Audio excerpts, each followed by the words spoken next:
Don Carlo Ancelotti impose sa loi, hiérarchie très stricte pour les pénaltys au Real Madrid. Oui, les amis, le stratège italien à la tête du Real Madrid a récemment annoncé une décision très majeure.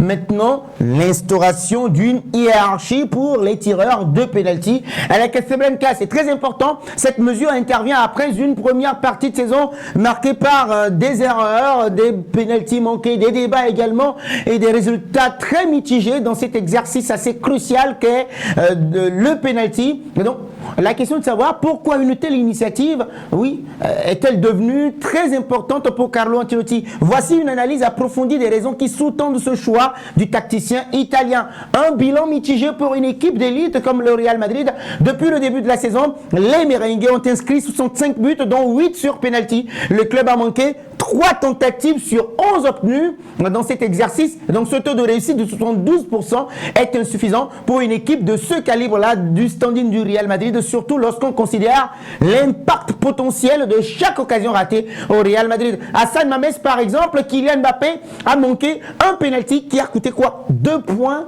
au Real Madrid. Contre Liverpool également, une autre erreur a failli compromettre leur parcours en Ligue des Champions. Défaite 2-0. Et donc ces épisodes soulignent l'importance maintenant de cet aspect du jeu qui peut faire basculer toute une saison. Quand vous ratez les pénaltys, vous savez très bien que ça va être préjudiciable. Une tradition de hiérarchie qui était très rigoureuse au Real Madrid dans un premier temps. Historiquement parlant, le Real Madrid a toujours adopté une approche très stricte en matière de pénalty.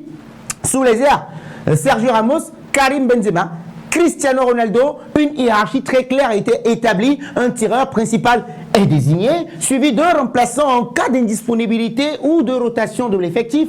Pourtant, cette rigueur s'est effacée cette saison car Carlo Ancelotti avait opté justement pour une approche beaucoup plus flexible. Kylian Mbappé, Vinicius Junior et Jude Bellingham se partageaient les tâches, créant une incertitude sur le terrain. Donc, il y avait une nécessité organisationnelle maintenant. L'instauration d'une hiérarchie par Carlo Ancelotti est une mesure logique et indispensable puisqu'en football, la clarté dans les rôles et les responsabilités sont essentielles.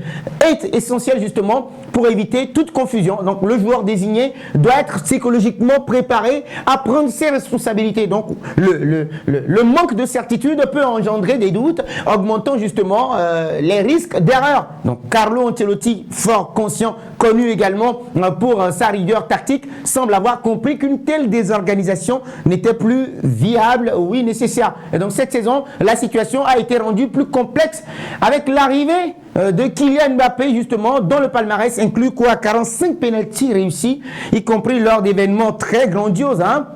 On parle de la finale de la Coupe du Monde où il en a réussi 2 d'ailleurs.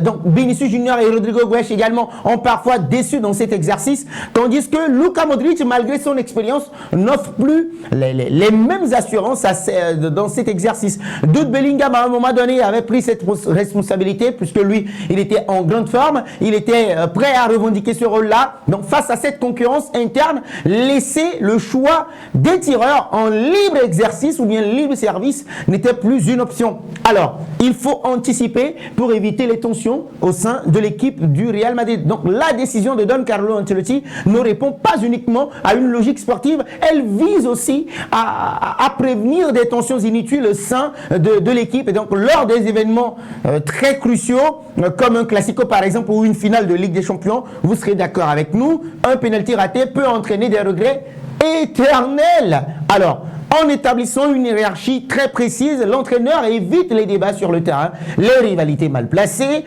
et les erreurs stratégiques. Je suis ennuyé, comme l'a dit Carlo Ancelotti, je suis ennuyé par le fait que l'on en ait loupé 3 pénaltys cette saison. Et donc, je pense que c'est ma responsabilité maintenant de choisir clairement le tireur, a déclaré Carlo Ancelotti après une rencontre à Mestalla. Et donc, selon la presse espagnole, notamment la radio COP, il a choisi tout simplement, il aurait pris la décision de confier les pénaux à cet homme-là, Vinicius Junior, qui deviendrait le tireur principal grâce à son taux de réussite assez parfait de cette saison. Et donc, une résolution au service de l'efficacité, puisque oui, Vinicius Junior, la mise en place de cette hiérarchie offre plusieurs avantages. Tout d'abord, elle renforce la confiance du principal tireur. Oui, ça c'est vrai. Lui, il sait déjà maintenant qu'il bénéficie de la confiance de son entraîneur et de ses coéquipiers. Donc ensuite, elle clarifie cette décision-là, bien évidemment, la situation pour les autres joueurs, évitant des malentendus potentiels nuisibles à l'équipe et sur le terrain.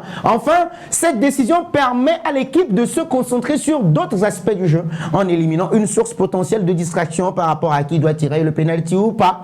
Donc dans un club comme le Real Madrid, où chaque détail doit compter, cette décision témoigne de la volonté de Don Carlo Ancelotti de maximiser les chances de succès de son équipe. Et donc en Liga comme en Ligue des Champions, la marge d'erreur est infime et donc un penalty peut souvent être déterminant dans ces genres de rencontres. Et donc l'entraîneur italien, avec son expérience et son pragmatisme, semble avoir trouvé une solution idéale à un problème qui aurait pu devenir un véritable casse-tête pour lui et pour l'ensemble des merengues. Le rôle central maintenant de Vinicius Junior pour l'équipe, le choix de pouvoir prendre Vinicius Junior comme tireur principal repose sur des arguments très solides. Depuis le début de la saison, le Brésilien a montré une grande maîtrise dans cet exercice-là, avec un taux de réussite très parfait.